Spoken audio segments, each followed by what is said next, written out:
G'day guys, welcome back to another episode of my FIFA 23 Chelsea Career Mode series. I'm finally back, ready to record another episode. I've been really unwell the last week or so. I was out of town over the weekend, last weekend, and when I came back to Brisbane, I caught something clearly, and I've just had really bad throat, nose issues, all that kind of stuff. So I haven't actually been able to sit down and actually speak aloud and form coherent sentences just because my throat's been so bad. But excuses aside, you guys aren't here for excuses. You guys are here for some Chelsea Career Mode entertainment. And in this episode, we're going to be having two games. We will be going up against Dinamo Zagreb in the Champions League, and then we will be coming back home to verse Everton in the Premier League. But if we have a quick look towards our near future, you can see that we've got a huge game up against Manchester City away from home. And then next month, we've got the second game up against Dinamo Zagreb. And then we have Liverpool, Arsenal, United, and obviously Milan is going to be playing in the Champions League as well. So we have a lot of big games coming up. So make sure you guys are ready for that because it'll be very difficult fixtures. And I cannot wait to see how we get on because I am also going to be upping the difficulty from world class to legendary. It's something that I discussed earlier in the career mode after I've got used to the game and just to see how the new mechanics work and all that. I probably would consider upping the difficulty, and I will be doing that. I know it's been a while since I posted my last episode, but if you want to be up to date with everything regarding the channel and get instant thoughts coming straight from my brain to the internet, I would highly recommend that you follow me on Twitter at CriticKebab. Those are where I make updates and post my instant thoughts after games related to Chelsea and just other stuff as well. So I would highly recommend, if you want to be up to date, follow me there. Now, before we jump into the pre-match conference, let's go to our conversations here with players because Hakim Ziyech has reached out and he says, I've been playing pretty well lately. I'm feeling really good. I hope that means I won't just be on the bench for the game against Dinamo Zagreb.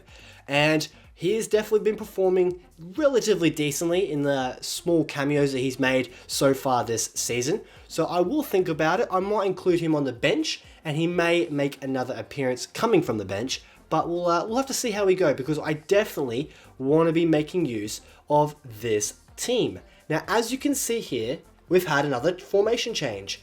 Now, I want to give a shout out to another FIFA Career Mode YouTuber by the name of Brommer18. I found one of his videos where he was detailing how to play with Chelsea in FIFA 23 Career Mode and have the most realistic tactics for Graham Potter's Chelsea team. And as you can see here, what I've got here, in real life, it's more of a 3-4-3. But as you can see here, I've utilized the 3-5-2 formation, made some adjustments so that people are in positions where it makes a bit more sense. And I would highly recommend that you check out Brommer18's video. I'm going to link it in the description below because I'm all for helping our fellow content creators out and sharing their content as well. And I would highly recommend, if you want to get a more in-depth explanation as to why everything the way it is, obviously reflecting Graham Potter's tactics in real life, I would highly recommend it. But as you can see here, I've made some personnel changes and some slight changes here and there to the tactics and whatnot. But this is the basic gist. Graham Potter has not necessarily relied on two wide wingers for our front three. They've been more so like attacking midfielders. So Sterling will be on the left and Mason Mount will start on the right in those cam positions. I've opted for Kai Havertz still over Pierre-Emerick Aubameyang. I think Havertz in-game is going to be far more reliable than Aubameyang, and coming off the bench, Aubameyang will do a job for us. And then in central midfield, I've gone for N'Golo Kante because he is that box-to-box midfielder. He's an absolute beast when he's making those tackles and controlling the passing lanes and whatnot. And then I have got Jorginho in the hold, and why I've put him there is because that is what in real life he is best at, playing that deep lying playmaker role And as you can see here for the instructions, I've got cut passing lanes. I want him to stay back while attacking. I don't want him to be involved in any sort of attacking plays at all. I want him to sit a little bit deeper. And like I said, be that deep line playmaker. Obviously cover center. And for Kante as well, he is going to be covering the center and staying on the edge of the box. I don't want him necessarily making runs beyond the striker, but definitely being that box-to-box asset. Obviously, Reece James and Cucurella on the left-hand side. I want them to be coming back and defending as well as those right and left wing-backs respectively. I want them to maintain the width as much as possible, so staying wide, getting in behind, and being an attacking option in the box if required. And for the centre-backs, they don't have any specific instructions. And of course, Mendy, being a goalkeeper in FIFA, you want him to come out for crosses and be a sweeper keeper. And the only other thing of interest with regards to instructions, I guess, is Havertz is going to be getting in behind and staying forward, whereas the two cams will be coming back and helping out in defence, but they will be getting into the box for those attacking opportunities. And for the tactics, of course, it's all basically the same. I've only really changed the chance creation from possession, which is what we were utilizing before, to now forward runs. And Broma18 explains why very well in his video. And if obviously as well for our attacking formation, it's the same formation, just our tactics have changed as well to be a bit more desperate and a bit more intense when we need it to be in those portions of the game where we are sort of committing more bodies forward and trying to get a goal or trying to secure a result. So that is going to be how this team lines up. I really like this formation. I like how it works in game, and I can't wait to see how we now go forward with this career mode, this realistic career mode, now being on legendary with this team. So very happy with what we've got to work with so far. Obviously, since I spoke to you last, lots has happened to the Chelsea team. It is crazy to think, like, I take, a week or so off and like already 3 or 4 games has passed us by. That's how quick this season moves, guys. And obviously we had the Brentford game, which was a kind of a boring 0-0 stalemate. And then we had the Manchester United game, which I'm going to talk a bit more specifically when we get into the games. And then we obviously had our last Champions League game, where we actually secured our place in the knockout phase. So very happy about that. And then tomorrow will be the game up against Brighton. Graham Potter returning to the Amex. So for this press conference, can you get the win you need? We're ready for this challenge. We already know there are no easy games in this group. Today will be no different. That is for sure. With regards to the news that's happening in real life, we've still got a few injuries here and there. Kovacic, I think, is going to be out for a little bit. I can't remember what his exact injury is. Maybe you can let me know in the comments below. I remember Potter talking about it in the press conference. But obviously Koulibaly is also got a little bit of a muscle strain as well, and he will not be featuring on the weekend. And then obviously Kante, he's going to be out for several months, as well as Reece James with those hamstring injuries I believe they have. Will you be making changes? We'll do what's necessary. Can you keep this great run going? Let's not get distracted. I'm glad we're playing well and the boys are getting a bit of praise from the fans and the media. Another interesting tidbit is if Graham Potter wins the game tomorrow against Brighton, it will be 10 consecutive games undefeated for the new Chelsea boss. And that will be extremely impressive if he is able to come into this team and really get this momentum rolling. Because coming into a team after a transfer window when the season's kind of already rolling, to get your players back on side and really give them a sort of self-belief to keep pushing, it's quite impressive.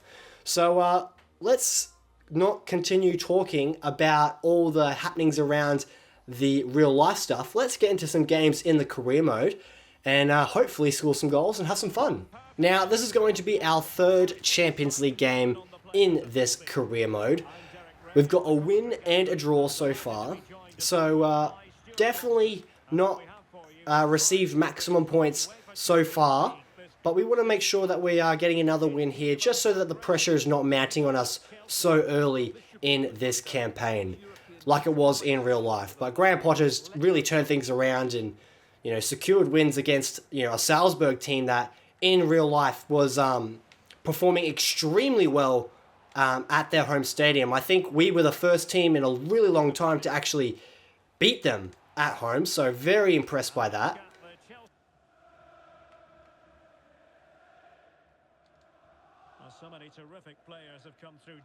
Oh, good tackle there by Kante. Great pressure by the little Frenchman, doing exactly what he does best. Now he's going to switch it out wide to Cucurella, who's not quite able to get the pass off in time. He probably should have gone with his head. Oh, Jorginho is able to find the pass to Kante, but it gets intercepted in the dead center of midfield. And Dinamo Zagreb are building up extremely slowly here. So it's not an instant threat to us, but they do eventually get a shot off.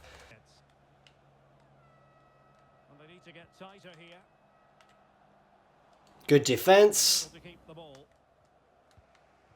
Oh, that was a risky pass. It's not found the target, and we're going to get punished. Oh, that is what happens on Legendary. If you make even the slightest mistake, the opponent will very often punish you. And that is not a good start to this game, guys. Going down by a goal to nil away from home, that's going to make things extremely difficult. Like, Chelsea are a much better team, and we should definitely be picking up points here. I do not want to be repeating history like we did when Tuchel lost away from home to this team. So now we're going to have to fight the uphill battle. Good physical play. Thiago Silva. Oh, we might have an overlap here. Oh, Mount's got it. Oh, Kante! Oh, he somehow stole it! Oh, he's not able to get the shot off in time, though. Oh, too slow. Mason Mount putting on some pressure there. Also not able to get the ball. That was a pretty decent pass, but Cucurella saw it all the way. He's going to find Kante. He's going to find Sterling. Who's going to maybe find Havertz. Oh, we've got our reply. How bloody good is that? And Kai Havertz makes the fist pump going, yep, let's get the next one. Let's go ahead. Let's continue this momentum going forward into this game. Beautiful pass by Sterling, beautiful touch, and a beautiful strike. Goalkeeper had absolutely no chance of stopping that one.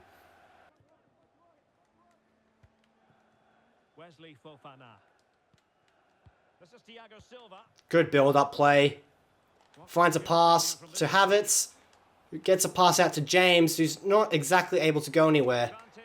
Probably could have accepted that free kick, but we've decided to play advantage. We're going to get it out wide to Cucurella, who's not able to find Sterling because his first touch was no good. Very disappointed with that. Kante is able to track back, but he's not able to make the tackle, and all this space between Thiago Silva and Koulibaly.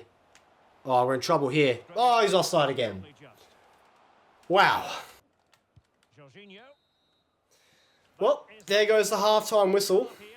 And so far, it's been a pretty even game. No clear-cut chances on goal, but a few attacking opportunities for both teams, so we'll have to see how we go in the second half. Oh, it's a foul. Referee got to give him a card for that one. Beautiful dribbling by Mason Mount there to escape the defender, but referee had to give a yellow card for that. That was an appalling challenge. Cucurella's on the right side for some reason, which gives him the opportunity to swing around on his left foot, which he doesn't really get to do very often. He's going to get another opportunity here. Oh, he got a shot off and put the keeper to the test, but he was able to deflect it away. Potter on the sideline talking to Chilwell, being like, yeah, well, you could have done better maybe. All right, let's whip that in. Oh, have it, surely. Oh, come on. That was such a great opportunity. Reece James going to whip it in again. And Sterling, the complete wrong person there. One of the shortest players in the team. At the back stick there. Oh, find someone here, surely. Oh, good tackle. Not a good turn, but the defender did well to stop it. Oh, it's a great pass in behind. Completely completely outplayed then. And it was a beautiful cross and a powerful header that just bypasses the post. And Mendy is making a sigh of relief. Well then, Fofana. Oh, a bit too slow on the turn and the pass.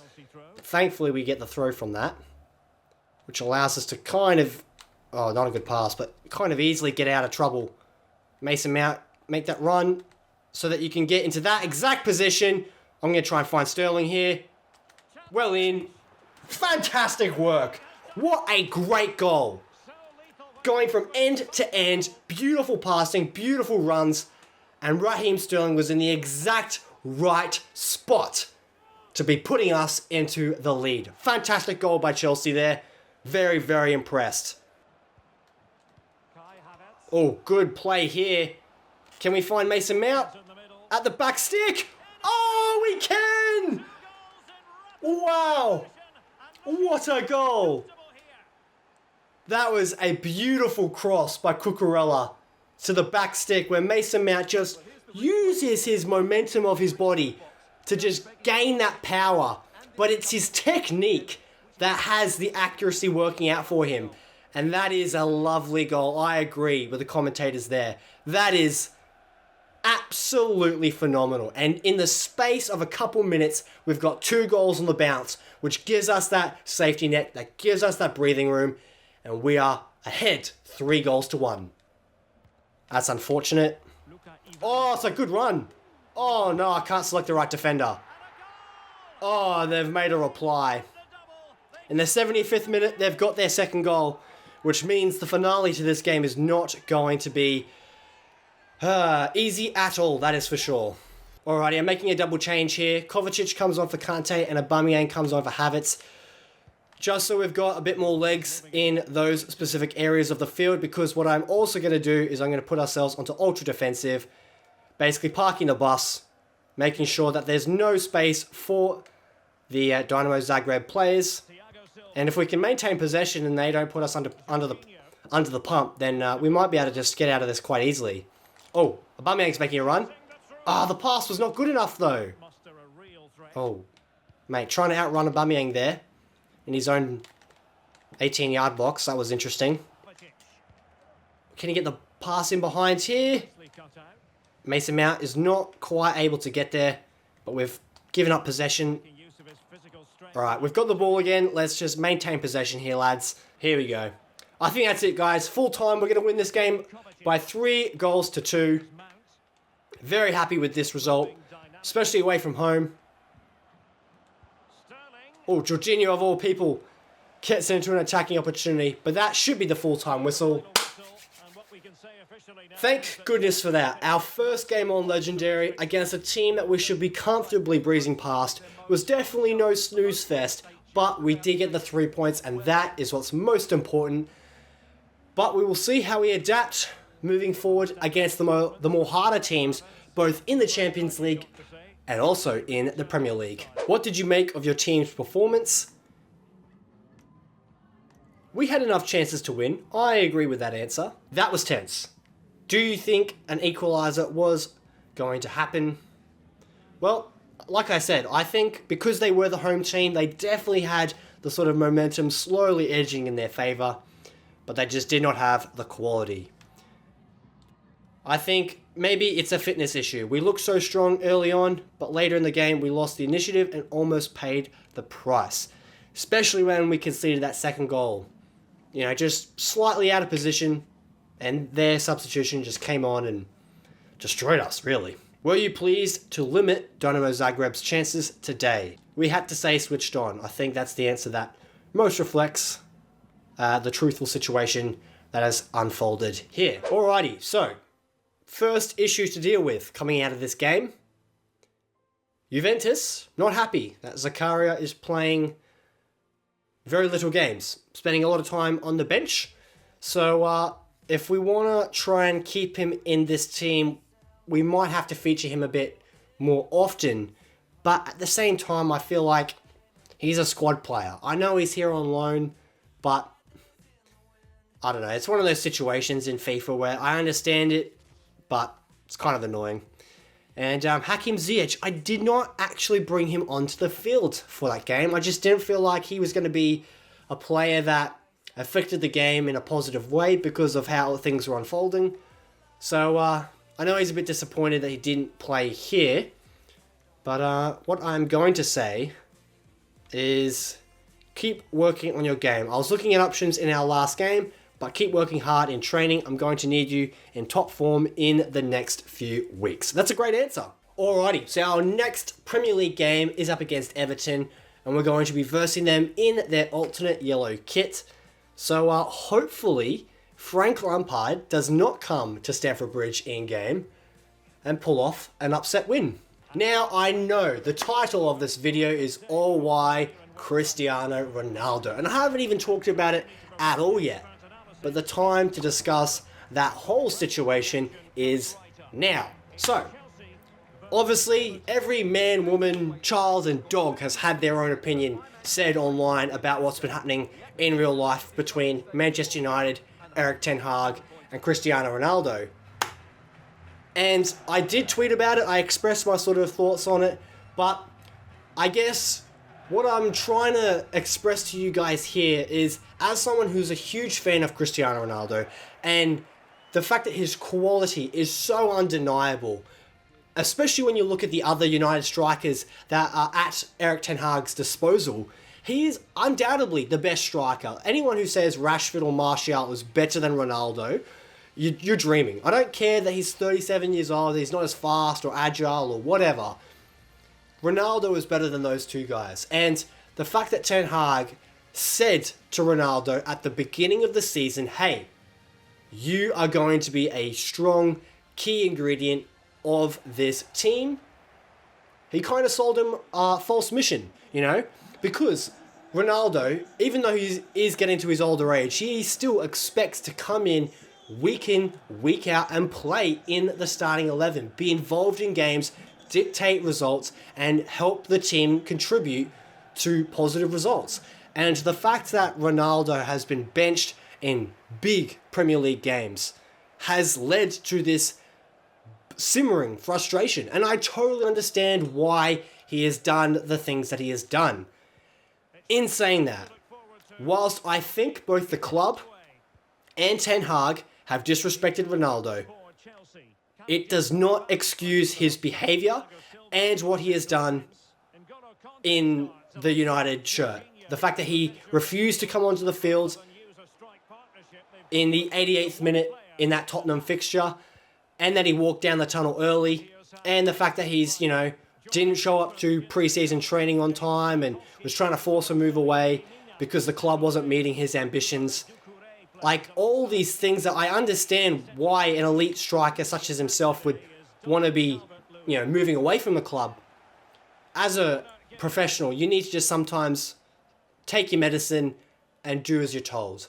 And you can really tell his ego and mentality has got the best of him sometimes. And we're all human. We all make mistakes. Sometimes we do things in the heat of the moment that aren't the best for us long-term, big picture, reputation-wise. But Ronaldo, he's 37. He's one of those players that has so much experience. You'd think, as an experienced veteran, he would not be making such a fool of himself. In saying that, I think he's justified in everything he's done. I don't agree with it, but I think he's justified in a lot of his behaviour that he has done. Sterling just keeping it there. Can we get it out wide to James? Kante, get a shot off maybe? Oh, that was a terrible ball by Reece James there.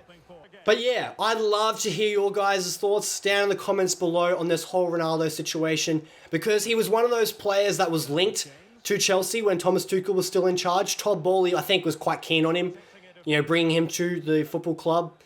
And he was a player that I definitely wanted to see come to the club. I think he was going to be a perfect player for the Chelsea team as that sort of elite, you know, striker, poacher type player. You know, someone that is guaranteed to put the ball in the net. Even last year when he was playing in a very bad United team, he still scored 25 goals for the season. and Chelsea are notorious for having strikers not perform to elite standards, especially since Drogba, and you could probably argue since Diego Costa as well. But I thought Ronaldo was going to be a potential great option for us, but the opportunity for that has passed. So, yeah, let me know your thoughts on how he's been treated at Manchester United. Is he in the right? Is he in the wrong? Has Erik ten Hag handled the situation perfectly? I think he's... Oh, good shot there, but the keeper makes a good save. I think Ten Hag has handled the situation since... well, when I say he's handled the situation well, I think him trying to bring on Ronaldo in the 88th minute when the game is already won against a very poor Spurs side, I think that is disrespectful. Ronaldo, I think, in that moment was like, are you taking the mickey out of me? And I totally understand why he would think that. So, oh, what have I done? That was embarrassing. But even though Ten Hag has disrespected Ronaldo, I think he has handled the overall situation in order to keep all ships still afloat quite well. You know, he's showed discipline. You know, if you step out of line, you will get punished. And he has said, you know, I'm the boss man. I'm the one that makes the decisions. And as the manager, you need to do that because Manchester United have for a long time been without managers that are willing to make the hard decisions and show some authority. So, yeah. Oh, fine. Have it, surely. Oh, it wasn't a powerful strike. But the technique of the bicycle kick was quite nice to look at. But Jordan Pickford easily had that covered. Oh, Wobie making a good run down the wing. Trying to pull off some skill moves. Oh, he does. Oh, the first skill move I thought was embarrassing, but the second one worked perfectly. Get there. Come on. No. Oh, Jorginho, that's exactly where you need to be standing. Make sure that pass into that central area does not come to a player all in the open. We could have got punished there. Don't like that at all. Jorginho, got to be better. Oh, good pass. Oh my goodness gracious me. I tried to do the power shot and I got the accuracy way off target. You know when you do an archery, right? And you line it up in your eyesight and you're like, yeah, I can get the bullseye here. And then as soon as you release, you're like, fuck, that was embarrassing because it went nowhere near the target. That's basically what just happened then. All right, it's about to be halftime. Can we get something working out in our favour here? No. That was a good tackle by the Everton defender. And so far, it's a stalemate. We can't quite get the opportunity to get past Pickford. But the second half, I believe in ourselves. I reckon we can bypass this Everton defence for sure. A few moments later.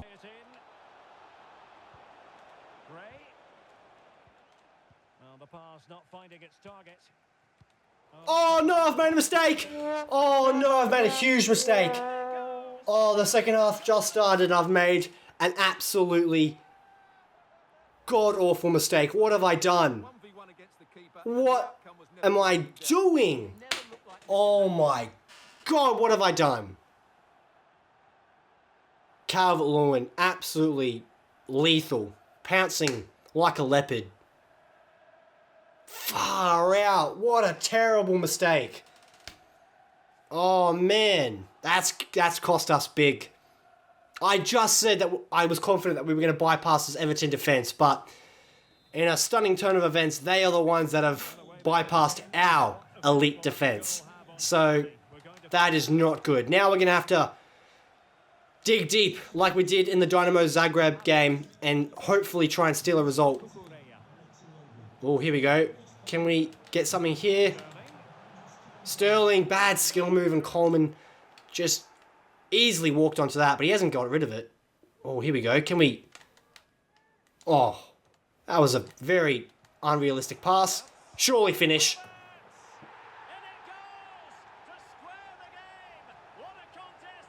I love this guy. I love Kai Havertz in this game. He is just so fantastic. What a touch. What a turn. And he just hits it. Like he knows where the goal is. He doesn't even need to look up and adjust to the situation. Takes the touch, gets his technique right, and powers it past the goalkeeper. And we're level, just like that. History repeats itself in this episode. Beautiful goal by the number 29 there. Now with Havertz. Come on, Sterling, make the run. We have more pressure Still, we might go to Havertz. coming up for you on EA. Oh, get James in. Big moment here. Control. He shot on his left foot. But a long way. Why are you shooting on your left foot? You're right-footed, Reece James. Why? Just hook it on your right foot and just power it like you're shooting to the sun. Bloody hell. Well, Everton have not been a pushover in this game. I have to give credit where credit is due. Like, this is not an easy game. Oh, Koulibaly making a fantastic run. Oh, the pass was perfect, but the positioning of my teammates was not. And a goal to tell you about at St Mary's. Here's Alex Scott. It's a goal for Southampton. Oh, this is good build-up play. Oh, it's a good pass in behind. Thiago Silva not quite fast enough. But he does get there eventually, and the Everton player will allow it to go out for a corner. Can they forge Oh, pressure, pressure, pressure. What's going to happen here? Hopefully it's not a good delivery. Oh, it is. Ooh. header, and that's probably being charitable. Bloody hell. I was ringing the alarm bells then. The cloister bell for sure was going off in my head. Given away by Chelsea. Oh, no, I've made another mistake. Fofana, of all players. Calvert-Lewin. Yeah, let's swap back to him. He's got the pace to deal with these wide players. Oh, no, I've been done. Thiago Silva. Oh, good positioning. Oh, no. Will he finish? Oh, it's going to go out for another corner, though. Danger. Bloody hell. 15 minutes to go, And taken short. and I'm not feeling comfortable. Alan. Everton really putting us under the pump here. Is that not offside? No, clearly not. Here's Oh, Tarek. all right, the pressure is slightly relieved, but it's not almost instantly. Has eyes for goal. Oh, and he didn't miss by very much. Yeah, he adjusted his body so well there. It's a great piece of skill, and it probably deserved a goal. Oh, Jesus Christ. What an opportunity for them. All right, I'm going to make some subs. I'm going to bring off Mount for Hakim Ziyech. I'm going to bring on Gallagher for Sterling. Aubameyang is going to come on for Havertz. And I think... Oh, James is pretty tired. I don't have like a right-sided player to come on, unfortunately. I might have to do something like this. Put Azpilicueta there. Even though he's out of position. Actually, no, his stats will go down so drastically. I'm just going to leave James on. I think James tired is better in that position than Azpilicueta will be. Gallagher. Can Gallagher find Aubameyang? The pass is far too deep. Through it goes to the goalkeeper. Everton are trying to move it quick here. Hakim, he wins it. Pressing high, and they have the ball again. Oh, no, Jorginho, far too slow. The fatigue has cost me. Oh, no. I'm going to get caught out here. Oh, this is the absolute worst player. Reece James, look at him. He can't even sprint. Doucouré. Thankfully, Gray couldn't either. Doucouré. Oh, Thiago Silva's read it well. Oh, the pass isn't good, though. Oh, here we go. Come on. Let's get to the fresh legs. Well, the action is going to continue for a while. Oh, no. He takes too long with the pass. To stoppage time. We've got 4 minutes. If we can get the ball as quick as possible, we might be able to get something here. Townsend. It's not long. No. What a goal could mean at this late stage. Oh, no. Oh, it's a good ball roll. What is going on? Clattered away. Oh, there's no one there. They've got 5 players sitting there He brings this like a bloody parking the bus, and they're trying to commit bodies forward to win it. I don't know what those tactics are by Lampard there, but somehow they were really stubborn and showed some attacking flair. And Lampard has come to Stamford Bridge with his Everton side and got a point. We should be getting 3 points there. Honestly, I'm not satisfied with this result at all. Besides that Kai Havertz goal, I don't feel like anyone really performed very well. It was just a very average performance by us. Was that a game you could have lost today? Absolutely. That was a game we should have been winning. We started slowly and just couldn't get into the game early on, and we paid the price for that. Exactly. The first half was a stalemate, and then the second half we were put behind very quickly. And it just meant we were trying to get back into the game, slowly trying to get the gears turning, and it just never, fell our way. So credit to Everton. You must have expected a win today. Are you disappointed with the result? We have to learn that you can never relax at this level. That is very true. That's what I love about the Premier League, guys, is that even the teams that are towards the bottom end of the table or don't have as big of a reputation or that aren't considered a top 6 club, they can still, when they perform very well and set up tactically very well, they can get a result.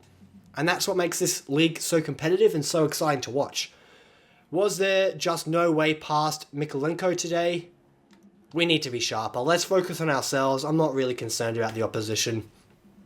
So, there we go. Just a point for Graham Potter in this Premier League fixture. Alrighty, so we're 9 games into the season now, so I thought let's have a look at the table and where we stand thus far. So, with 6 wins, a draw, and 2 losses, 18 goals for and only 7 against, pretty decent. 19 points puts us in 5th position. Leicester City, most surprisingly, are in 2nd spot. But you know how it is in career mode. Sometimes these teams like Leicester or West Ham, or in this case Aston Villa, they like to float towards the top of the table because they start the season quite well and then they drop off a cliffside. So, not concerned by that. I'm expecting the usual favourites to be up and amongst it. But yeah, Man City, 3rd spot. Man United, Spurs, kind of hovering in those Europa League positions. Arsenal, to my big surprise, only 4 wins and 4 losses. Mikel Arteta have not got off to a good start in this career mode series. And as you can see there, Everton in 16th spot. So they haven't made the best start to the season, but they got a point from us. So quite disappointing, not going to lie. But that is the rest of the standings there. So yeah, I think that's going to bring this episode to an end. Again, thank you guys so much for watching. I do appreciate it. I apologize for the delay in this episode. But as my situation recovers over the next couple of days, we will be returning to our usual scheduling of episodes being recorded and uploaded straight after full time of a Chelsea Premier League fixture, or uploaded a couple days / hours before the game, just depending on my work life schedule. So yeah, back to the status quo, hopefully. But yeah, let me know your thoughts on the whole Cristiano Ronaldo situation, all that kind of stuff. Of course, leave a like if you enjoyed the video, and if you haven't already for some reason, make sure you're subscribed, all that good stuff. Thanks so much for watching. I'll catch you in the next episode. Come on, Chelsea.